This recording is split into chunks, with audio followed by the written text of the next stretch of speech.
Hey there, tubers. Today's video is going to be on the 200-hour service on this Bobcat CT2025. It's a little more involved than the 100-hour, just simply because you got some filters that you need to change out. But otherwise, it's not too bad. Now, when you hit the 200-hour, you're not only doing what they want done in the 200-hour service, but you're also doing what they want done in the 100-hour service and the 50-hour service. Those services are every 50 and every 100 hours. And there's service intervals that go 50, 100, 200, 400, 600, 800, and 1,000 for this tractor. And those are every interval divisible by 50 and 100. So there ends up being quite a few items as you get more hours on these things to do. So I'll link above a 100-hour video I did for this tractor in case you want to see what's all involved in that. So let's get started. We'll start with the easy stuff. It's basically inspections, and what you're doing is you're inspecting the air intake system, the hoses all the way around. Make sure there's no damage or cracking or anything that would need replaced. You're going to do the same thing on the cooler lines, top and bottom, and your hydraulic and power steering lines. So you're just basically looking everything over to make sure there's no damage, no leaks, anything like that. So, and then there's cooler lines on this side, and just basically doing overall. I don't have rear remotes, but I'll still come back here and look at my 3-point stuff just to make sure there's no seals leaking back there.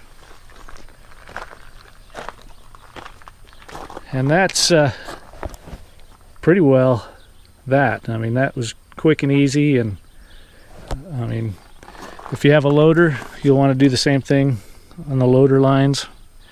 Just kind of check everything out, which the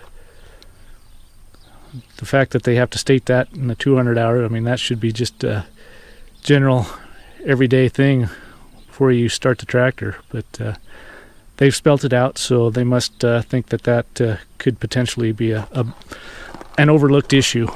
So, you know, you just kind of check everything out. Like this right here, that could potentially become a wear spot. And up underneath the dash there. So you just check everything out. So then from there, the next thing is checking your toe in. So basically what you'll want to do is, let me see if I can do it here with some ease. Just get a tape measure, and you can kind of see where center of a tire is, and just line up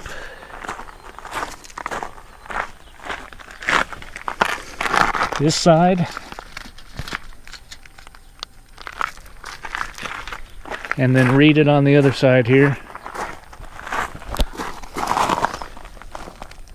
and that looks to be about 47 to me. And then I'll put it on the back side here and compare the difference. So just give me a quick sec. Just ends up being just a hair over 47. And the book calls for 0.03 to 0.3 of an inch. So not very much. There's hardly any toe in on these tractors. But if yours was out of spec, what you would do is you'd come up here, bust this nut loose, give that a couple turns, and you do the same thing on the other side, trying to keep them equal. And that's how you'd adjust your toe in. So pretty easy, not a big deal. And with that, then you move on to the next thing, which will be the fuel filter. And I'll get a pan and some rags and see what kind of mess I can make with this. Alright, so I've got my Forma funnel in there, and what the book says to do is to loosen this up. This is your water sediment separator here, and drain the filter through it, and then pull the filter itself off.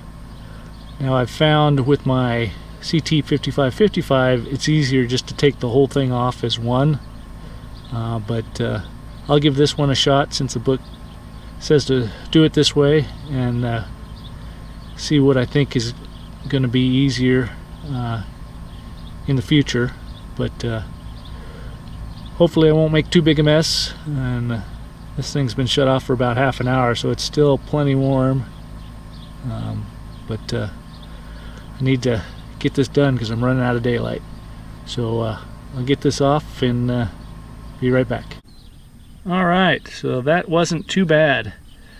Brutus must have called in sick the day they built this engine, because that came off a lot easier than I was expecting.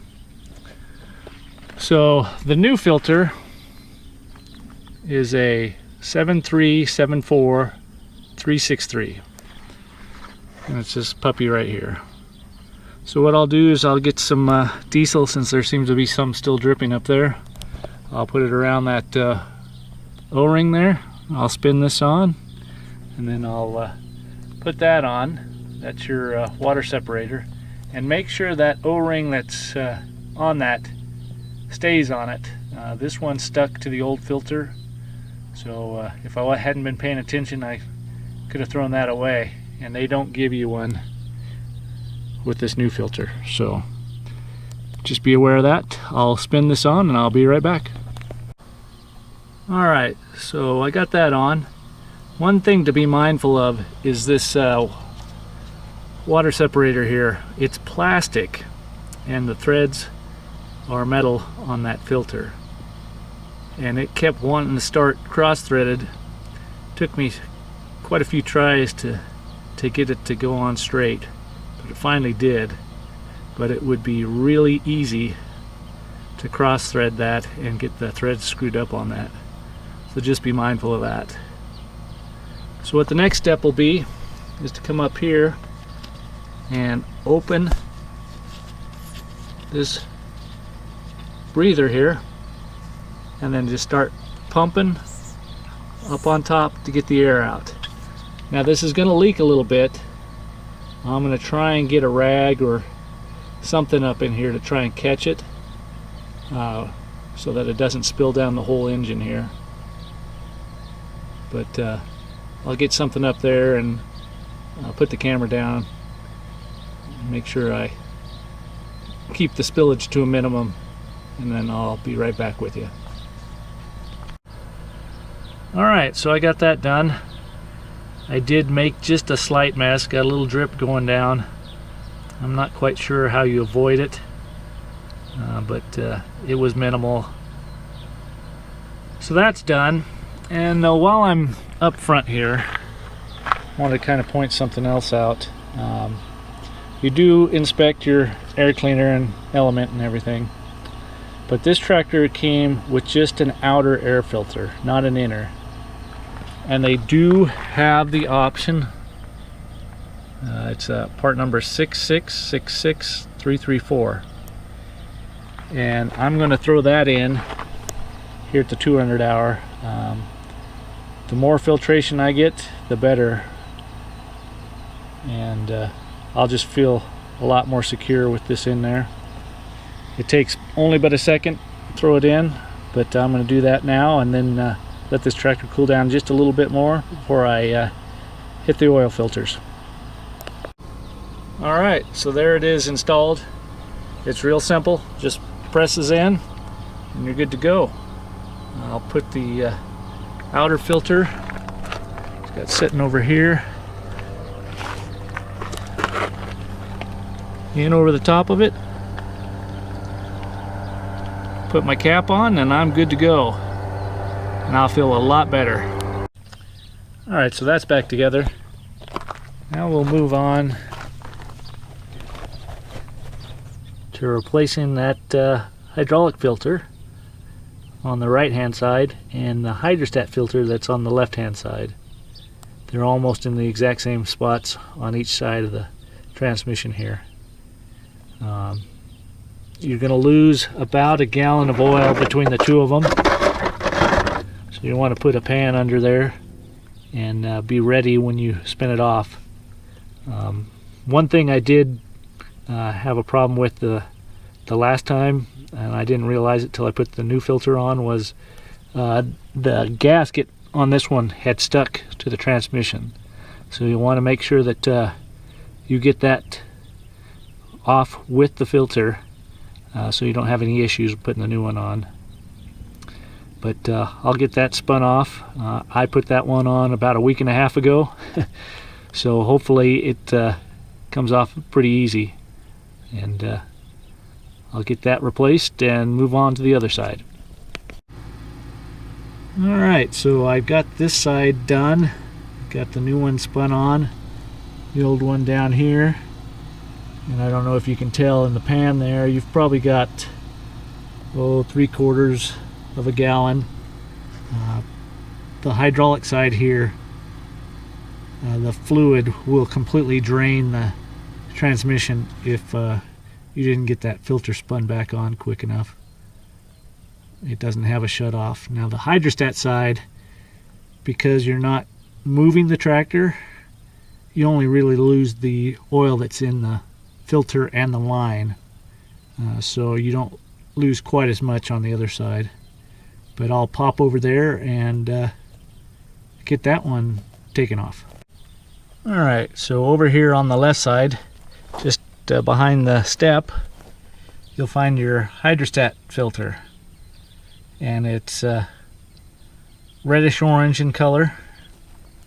And if you watch my 50-hour video where this was the original change for the first time, you'll see that these filters are almost identical, and from the factory they paint them, so you can screw them up, I think, if you don't pay attention. So just make sure you've got the right filter on the right side. I'll put a link to that 50-hour up above, and I'll put the filter numbers in the description below for you. But I'll get that spun off and the new one spun on, and that should just about do the 200-hour. So I'll be right back. Alright, so I got that one spun on, and just looking at the date there, it looks like it's been right at 2 weeks since I did these filters, not a week and a half like I said. But still, hasn't been very long, and when you properly install these, they come off substantially easier than the original ones did. So there again, it's about a gallon of oil that you lose doing this. So I'll pop around to the back and fill it up to the full mark and show you how that's done. Alright, so here at the back, on the right hand side, you'll see this little red plug here. It's just a push in, pull out, and it's got your dipstick and a mark on it. So that's also your fill port. So I'll grab a funnel and fill that up and show you what I put in here. I used the Bobcat transmission differential fluid. This is what comes in it from the factory. This is what they recommend. And when it comes to hydrostats, I always go with the factory recommended oil. I just feel that they've probably developed it specifically for their transmissions and hydrostats, and that not that I don't trust other oils, it's more of a warranty and longevity thing with me. So I stick with whatever the manufacturer recommends, and on this one they recommend this. So I'll get it topped up and I'll be right back. Well, I got that topped up, and they don't put a sight glass on those jugs, so it's just kind of a guesstimate, but I would say it's pretty close to a gallon you got to add when you replace both those filters. So pretty much that's the 200 hour. The 50 hour part of it is just basically checking your wheel torques. It's 57 to 67 on the front, 144 to 166 foot-pounds on the back, and then your 100 hour stuff, which is just basic inspections: your battery, your air filter, fan belt. If you had a spark arrestor, your spark arrestor would get cleaned, and a couple other things that I can't think of right offhand. But like I said, I'll put that link above in the video and put it down in the description for you. One thing another viewer had pointed out was that his loader mounts would loosen up on him. They're all torque striped, so you can visually see if they've moved, but like he was saying, it's probably best to throw a torque wrench on those.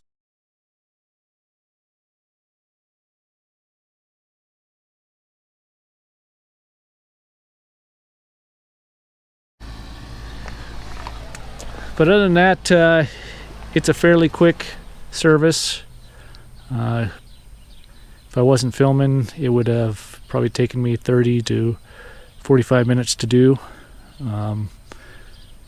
There seems to be a fair amount of servicing on this little guy, but like I discussed with another viewer, is we kind of concluded that it was probably because these little tractors are typically on small acreages to where they don't get a lot of hours on throughout the year. So you know, the close intervals would be more adaptive to people that don't use these as hard as I do. But I still stick to what they recommend. I feel that they have those in there for a reason, and it's just a good practice to try and stay on top of that stuff. So with that, if you have any questions or comments, leave them below. Otherwise, I'll talk to you later. Bye-bye.